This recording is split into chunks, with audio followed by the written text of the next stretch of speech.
జానయ్య గారు నిన్న ఇందిరా పార్క్‌లో మహాధర్నా నిర్వహించిండ్రు. 2 అంశాల గురించి ఆ ధర్నా నిర్వహించిండ్రు అనే అంశం తెలిసింది. ఆ అంశాలు ఏంటివి ప్రధానంగా? ఈ రాష్ట్రంలో గత 18వ తారీఖు నుండి ఏదైతే జరుగుతుందో కుమ్మెరలో జరిగినటువంటి రజక బిడ్డల మీద జరిగినటువంటి దాడి, దాంతోపాటు కాంగ్రెస్ పార్టీ అధికారంలోకి వచ్చిన 6 నెలల్లోపే బీసీలకు ఇస్తాన సప్లా అని ఒకటి, అదేవిధంగా బీసీల మీద జరుగుతున్నటువంటి దాడులకు మరి రక్షణ చట్టం కావాలనేటటువంటి అంశాలతోనే నిన్న ఇందిరా పార్క్ దగ్గర ధర్నా కార్యక్రమాన్ని విజయవంతం చేయడం జరిగింది.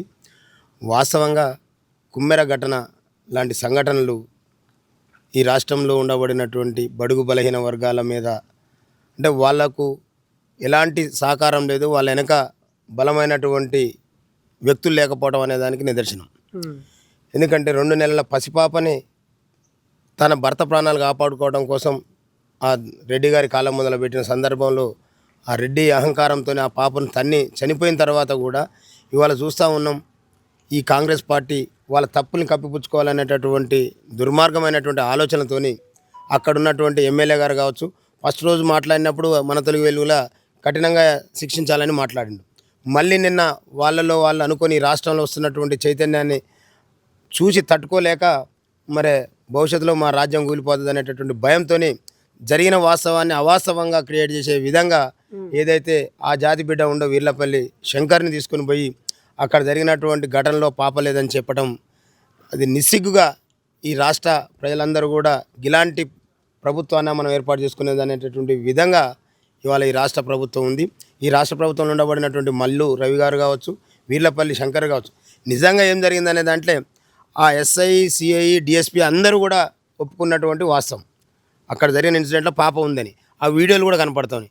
కానీ ఎలాంటి, అంటే కనీసం ఈ ప్రజలు మమ్మల్ని మీద ఉమ్మేస్తారనేటటువంటి సిగ్గు కూడా లేకుండా ఇవాళ అధికారంలో ఉండబడినటువంటి రెడ్లు వీర్లపల్లి శంకర్ని ఆ జాతి బిడ్డ అయినప్పుడు ఆ జాతి బిడ్డ నోటితోని మీరు ఇలాంటి తప్పు మాటలు చెప్పించేటటువంటి ప్రయత్నం జరుగుతూ ఉంది. కాబట్టి తప్పు మాటలు కాదంట జానయ్య గారు, స్వయంగా నిజ నిర్ధారణ కమిటీ రూపంలో వాళ్ళు ఊరికి వెళ్ళి అందరిని కనుక్కున్న తర్వాతనే ఒక కన్క్లూజన్కి వచ్చినారంట. పాప ఉండడం వాస్తవమే అక్కడ, కానీ తన్నలేదనేది వాళ్ళు చెప్తున్నారు.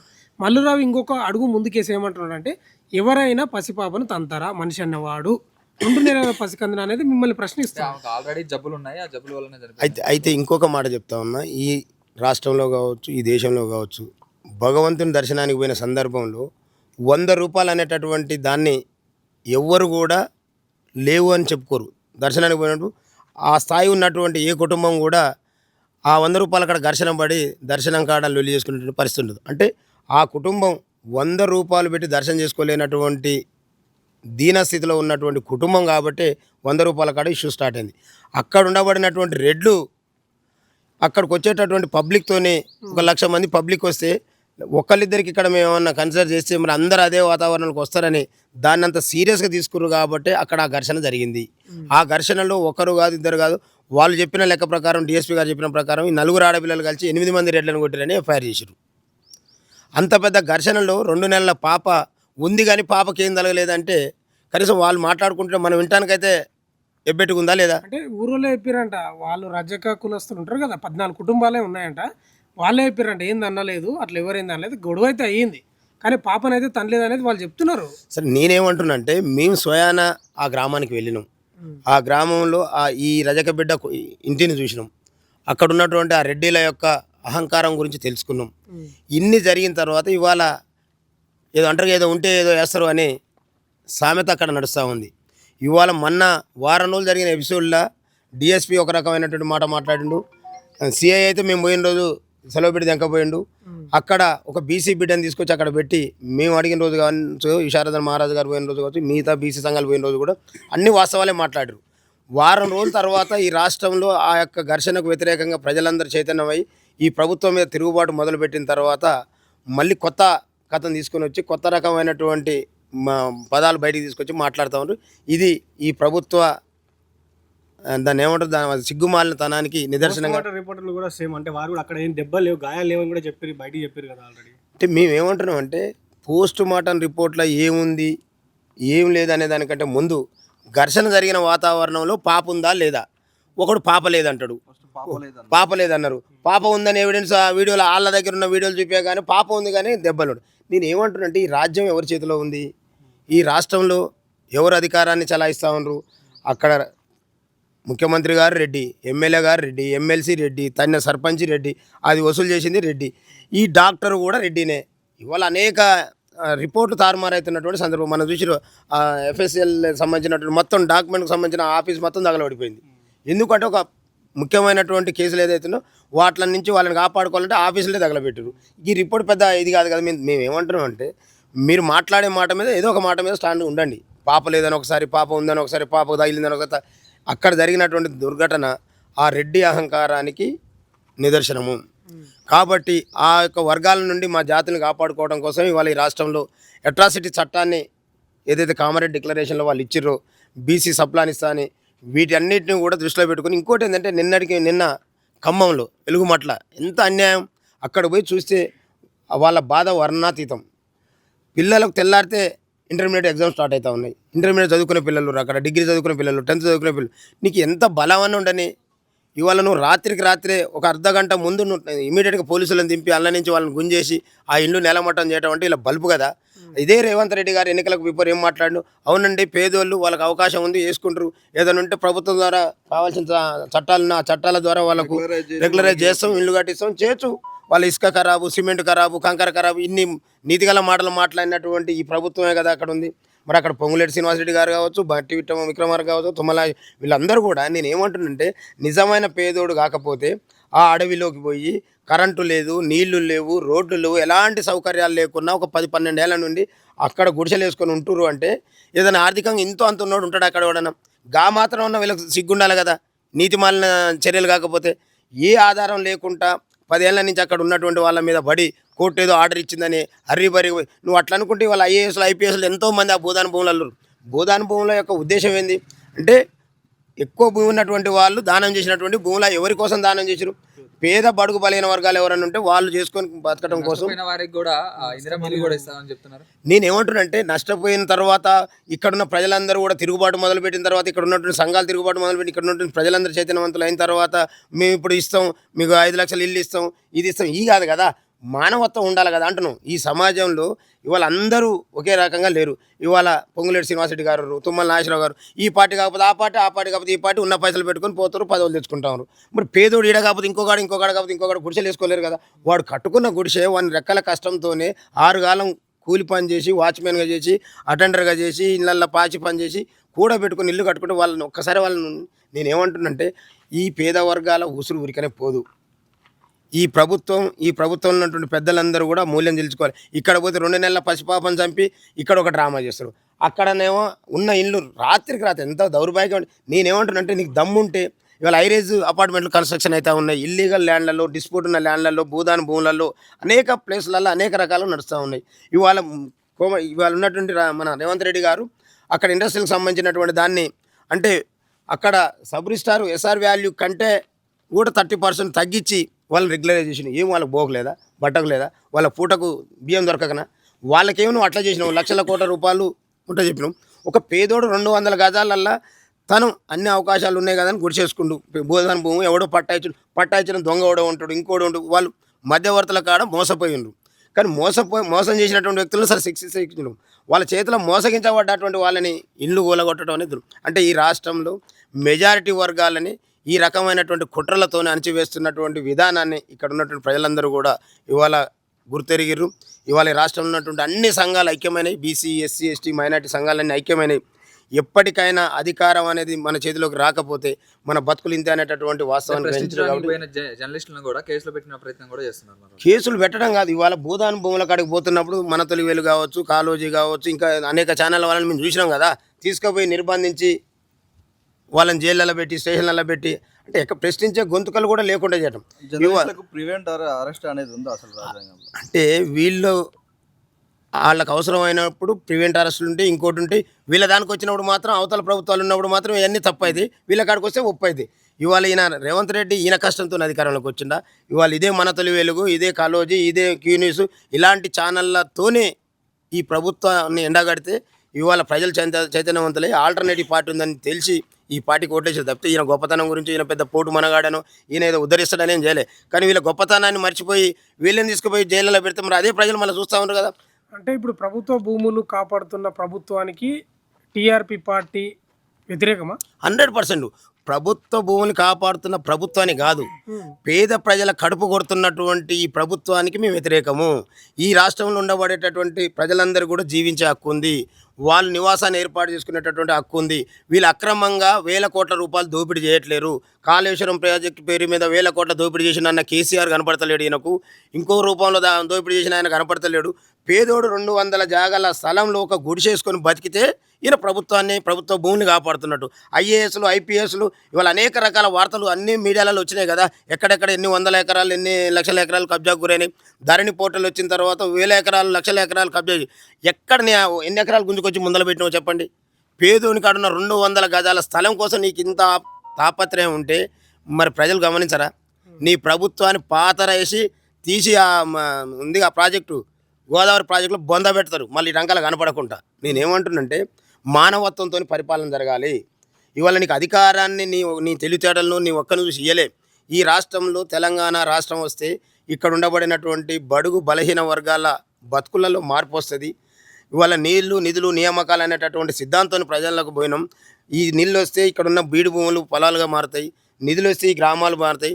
ఇక్కడ ఉన్నట్టు ఉద్యోగాలని ఆంధ్రోళ్ళు పెత్తనం చేస్తూ ఉన్నారు కాబట్టి ఆంధ్రోళ్ళే ముఖ్యమంత్రి అవుతారు కాబట్టి దోపిడీ చేస్తూ ఉన్నారు కాబట్టి మన పాలన మనకు కావాలని తెచ్చుకున్నది ఈ తెలంగాణ రాష్ట్రంలో.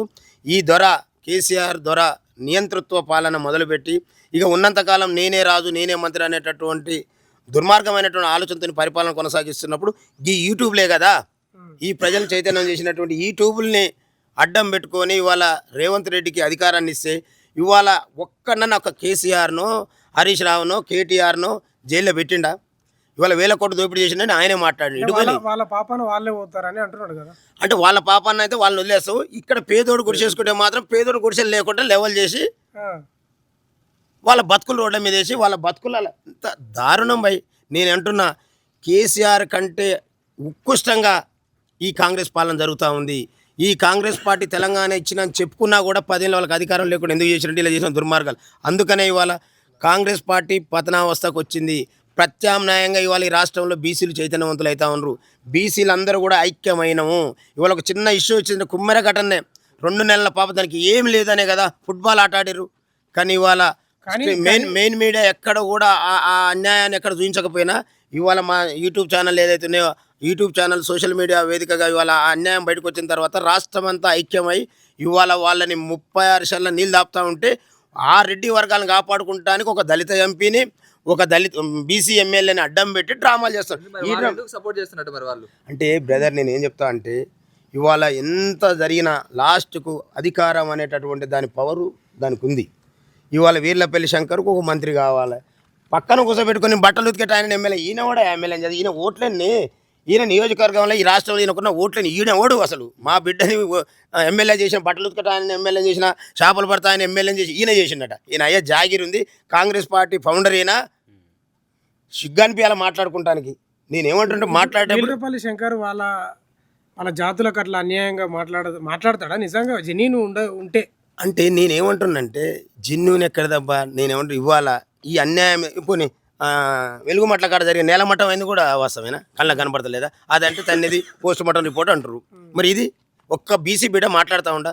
ఇవాళ మహేష్ కుమార్ గౌడ్ కావచ్చు, పొన్నం ప్రభాకర్ కావచ్చు, కొండా సురేఖ కావచ్చు మాట్లాడారా? ఎందుకు మాట్లాడరు అంటే అధికారం వాళ్ళ చేతిలో ఉంది, వీళ్లకు అధికారం అవసరం కాబట్టి. కానీ ఇట్లా అంటే అధికారం కోసం వెంబర్లా అయినటువంటి కాంగ్రెస్ పార్టీని 10 ఏళ్ళు బొందబెట్టి తొక్కిరు. నేనేమంటున్నంటే మా బిడ్డలు అయినప్పటికీ కూడా వదిలిపెట్టే ప్రసక్తే లేదు.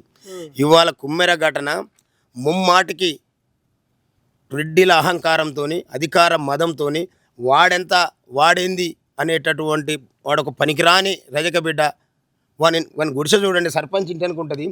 సర్పంచ్ గుడిసానికంటే బర్ల కొట్టం కంటే హీనమైన దాంట్లో వీడు బతుకు వెళ్ళదీస్తూ ఉండు. కనీసం కట్టసిటాలు 100 రూపాయలు అడిగినప్పుడు లో అయ్యా అన్నప్పుడు పోరా అని వానికి ఇంకా 1000 రూపాయలు జేబులో పెట్టా పండుగకు సరుకులు కొనుక్కొని పోరా అని చెప్పాలి. అట్లాంటి వాడు 100 రూపాయల కాడ వాడిని కట్టడి చేసి కొట్టిన తర్వాత ఎంత దుర్మార్గం. ఇంకా అంతకంటే ఎక్కువ ఎవిడెన్స్ ఏం కావాలి మనకు? ఇప్పుడు మీరు మద్దతుగా పోయినారు బాధితులకు, రెడ్డిలకు మద్దతుగా బుట్టెంగారి మాధవరెడ్డి కూడా పోయిండు. పోయి మొత్తం ఇండ్లన్నీ తిరిగి వచ్చారు వాళ్ళ రెడ్డిల ఇండ్లు. దాని గురించి ఏం స్పందిస్తారు? నేనేమంటున్నంటే బుట్టంగారి మాధవరెడ్డి గారి పని, కొట్టంగారి రేవంత్ రెడ్డి గారి పని, లొట్టంగారి ఈ మాధవరెడ్డి ఆ ఎల్లారెడ్డి ఈ రెడ్ల పని అంతా అయిపోయింది. ఇక మాకు ఈ రెడ్డి ఆ రెడ్డి కాదు. ఈ రాష్ట్రంలో వాళ్ళెంత మేమెంత. ఇవాళ బీసీ ఎస్సీ ఎస్టీ మైనార్టీలు వర్సెస్ రెడ్లు ఎలమలు అనేటటువంటి వాయిస్ ఈ రాష్ట్రంలోకి వచ్చింది. రెడ్ల ఇంట్లపై మీరు పోవడం ఎంతవరకు కరెక్ట్ అంటారు? మీ తెలంగాణ రాజ్యాధికార పార్టీ నాయకులు కావచ్చు, మీరు కావచ్చు, ఆ ఇండ్లపైకి పోయి వాళ్ళని బయటికి రండి అని పిలవడం ఎంతవరకు కరెక్ట్? ఇళ్ళ వరకు పోవడం కాదు, దొరికితే నా కొడుకులను ఆ బొంద పక్కనే బొంద పెట్టి వచ్చేటోళ్ళం. తర్వాత ఎన్ని కేసులైనా కానీ నా కొడుకులు ఆ 2 నెలల పసిగుడ్డును చంపినటువంటి నా కొడుకులు కనుక దొరికితే మేము ఫస్ట్ ఆ బొందకాడికి పోయి వచ్చినాం. ఆడ కొలతలు కూడా చూసుకొని వచ్చినాం. వీళ్ళకి ప్లేస్ ఉందంటే ఆడనే బొంద తీసి అందరిని ఆడ బొంద పెట్టొద్దామని పోయినాం. చట్టం చేయాల్సిన పని చట్టం చేయకపోతే ప్రజల చేతుల్లోకి చట్టం తీసుకునేటటువంటి సందర్భాలు వస్తాయి. అనేక దేశాలలో అనేక రాష్ట్రాల్లో నడుస్తుంది. ఇంకా మేము భయపడకుండా బతికే ప్లేస్లో మేము లేము. ఇప్పటికి భారతదేశానికి స్వతంత్రం వచ్చి ఎన్నేళ్ళైంది, వీళ్ళ జనాభా ఎంత, వీళ్ళకున్న ఓట్లు ఎన్ని, వీళ్ళని ఇప్పటివరకు అధికారంలోకి తీసుకుపోయినటువంటి ప్రజలైనటువంటి మమ్మల్ని బానిసల మాదిరిగా మమ్మల్ని శవాలు అంటే పండబెట్టి అడ్డం వచ్చినట్టుగా శవాలుగా మార్చి కుప్పలుగా పేర్చుకుంటూ పోతూ ఉంటే ఇవాళ చదువుకున్నాం భయ్. ఇవాళ ఈ రాష్ట్రంలో అనేక వర్గాలు అనేక రకాలుగా అభివృద్ధి చెంది ఉన్నాయి. ఇవాళ మా జాతులు వాళ్ళ దగ్గర పనిచేసుకుంటా నిజాయితీగా బతుకుతూ ఉన్నాం. ఆ నిజాయితీని కూడా వాళ్ళు శంకించి ఈ రకమైనటువంటి ఆలోచనతో అధికారం అనేటువంటి దుర్మార్గంతో చేస్తే మాకు కూడా ఆలోచన వస్తుంది కదా. తెలంగాణ రాష్ట్రం 1969 నుంచి మొదలైంది, కానీ 2014లో వచ్చింది. ఎందుకు వచ్చింది అంటే ఆ చైతన్యం, ఆ చదువుకున్నటువంటి యువత మీలాంటి వాళ్ళందరూ కూడా ఇవాళ ఎడ్యుకేట్ అయ్యారు. ఏది వాస్తవం ఏది అవాస్తవం అనే కాడికి తెలుసుకునే కాడికి వచ్చారు. మేము ఏమంటున్నాం అంటే ఇవాళ మీరు ఆ ఇళ్ళ మీద అంటే వాళ్ళు కొడుతుంటే చంపుతుంటే చూసుకుంటే చేతులు కట్టుకొని కూర్చుంటావా? నేనేమంటున్నా అంటే ఈ ప్రభుత్వాలు ఈ పోలీసు ఈ వ్యవస్థ అన్నీ కూడా అధికార పార్టీ అధికారంలో ఏది ఉంటే దానికి తొత్తులుగా పనిచేస్తూ ఉన్నాయి. వాళ్ళ పని వాళ్ళు చేయట్లేదు. వాళ్ళ పని వాళ్ళు చేయనప్పుడు ప్రజలు తిరుగుబాటుని ప్రజల ఆగ్రహాన్ని చవి చూడాల్సిందే. మేము పక్కా చెప్తాం. పాపకు జరిగిన అన్యాయం కూడా న్యాయం జరిగే వరకు మీరు ఉంటారా, లేకపోతే టీఆర్పీ పార్టీ నామకే వ్యవస్థ వచ్చింది అక్కడికి వచ్చి మాట్లాడిన తర్వాత ఏమైనా మనకు సంబంధం లేదని వెళ్ళిపోతారు? మీరు ఆ పాప ఇష్యూను రాజకీయంగా మీ పార్టీ భవిష్యత్తు ఎదగడానికి వాడుకున్నారంట కాంగ్రెస్ నాయకులు ముట్టెంగారి మాధవరెడ్డి ఆరోపిస్తున్నారు. మరి వాడుకుంటాం, బరాబర్ వాడుకుంటాం. మా పార్టీ అంటే ఎవరు? ప్రజలం కదా. మేమంతా ప్రజలం. మాకు అవసరం అంటే మేము ఇప్పటి వరకు మీకు ఓట్లేసి మిమ్మల్ని అధికారంలో తీసుకుపోయి పెట్టి మా 2 నెలల పాప చనిపోయింది అయ్యా కేసు పెట్టమని అడుక్కోవాలి. ఇంకా అందుకనే మేము చైతన్యం చేసుకుంటా ఉంటున్నాం అంటున్నా. వాళ్ళు అది పసిగడితే చాలు. మాకు మేము రాజకీయంగా వాడుకుంటున్నాం అంటే సరిపోయి మాకు కావాల్సింది కూడా అదే కదా. అంటే మేము రాజకీయాలు చేసే కాడికి మేము వస్తున్నాం అనేది వాళ్ళకి అర్థమైపోయింది. బరాబర్ చేస్తాం మా వర్గాలని. అరే మేము ఇంతమంది ఉండి వాడ ఒక రెడ్డి గారికి ఓట్లేసి వాడిని ఎమ్మెల్యేని చేసి ఇవాళ కేసు కడతలేడని పోయి మేము కూర్చునేది ఎక్కడిది? అదే మా జాతి బిడ్డని ఎమ్మెల్యేని చేసుకుంటే వాడే నిలబెట్టి చేపిస్తాడు కదా. మా ఊరిని ముఖ్యమంత్రి చేసుకుంటే అక్కడ కూర్చుంటే ఇవాళ వీళ్ళని ఎన్కౌంటర్ చేస్తాం కదా. అదే ప్రియాంక రెడ్డి మీద జరిగితేనేమో ఇమీడియట్గా యాక్షన్ జరుగుతుంది, ఎన్కౌంటర్ చేస్తారు. అంటే మా దళిత జాతి మా బీసీ ఎస్సీ ఎస్టీలకు జరిగితేనేమో ఆ చేసిన దాని మీద కూడా డిలే చేయటమే కాకుండా చేసినటువంటి పొరపాటును ఒప్పుకోకపోగా మళ్ళీ అది పొరపాటే కాదనేటటువంటి ప్రయత్నాలు చేస్తుండటం అంటే మమ్మల్ని మీరు ఎంత చైతన్యం చేస్తారో ఒక్కసారి ఆలోచన చేయాలి. టీఆర్పీ పార్టీ న్యాయం జరిగే వరకు ఉంటుందా, లేకపోతే నామకే వ్యవస్థ వచ్చి ఎట్లాగ మనం వచ్చి పోరాడినాం కదా అయిపోయింది అంతవరకు అయిపోయిందని వదిలేసిపోతారు? అక్కడ న్యాయం అన్యాయం పక్కకు పెడితే ఈ రాష్ట్రంలో వీళ్ళని అధికారం నుంచి తీసుకుపోయి గోదావరిలో కలిపి పిండపాతాలు పెట్టేంత వరకు కూడా మా పార్టీ ఉంటూనే ఉంటుంది. ఒక్క ఆ కొమ్మెర ఘటన జరిగినటువంటి ఆ బిడ్డకే కాదు, ఇక్కడ ఎలుమట్ల కాడ జరిగినటువంటి ఈ బిడ్డలతో పాటు రాష్ట్రంలో ఎక్కడ ఏం జరిగినా నిన్న ఇంకోటి మీటర్ రీడింగ్ కార్మికులు ఎవరైతే ఉండరో వాళ్ళని దోపిడీ చేస్తున్నటువంటి దొంగలు ఎవడైతే ఉండో ₹7.14 ప్రభుత్వం నుంచి తీసుకొని 2.5 పైసలకు వాళ్ళతో ఎట్టి సాకిరి చేయించుకుంటాం. వీడు మాత్రం ఏసీలో పండుకొని కమిషన్లు దొబ్బుతాడు. వీటన్నిటి కూడా పండబెట్టి తొక్కుతాం. ఈ రాష్ట్రంలో ఎక్కడ అన్యాయం జరిగినా అక్కడ తెలంగాణ రాజ్యాధికార పార్టీ ఉంటుంది. మాతో పాటు ఇక్కడ ఉన్నటువంటి అన్ని బీసీ ఎస్సీ ఎస్టీ సంఘాలని కలుపుకొని మైనార్టీ సంఘాలను కలుపుకొని పోతాం. అక్కడ జరుగుతున్నటువంటి అవినీతి అక్రమాల పైన మేము గలమెత్తుతాం. ప్రజల్ని చైతన్యవంతులను చేస్తాం. ప్రజలన్నీ మాతో పాటు భాగస్వాములను చేస్తాం. వాళ్ళని శిక్షించి వాళ్ళని ఇక్కడి నుంచి పారదోలేంత వరకు మా పోరాటం ఆగదనేటటువంటి వాస్తవాన్ని మీ ద్వారా ఈ రాష్ట్రంలో ఉండబడినటువంటి మెజారిటీ వర్గాలైనటువంటి ప్రజలందరూ కూడా గుర్తు చేస్తూ ఉన్నాను.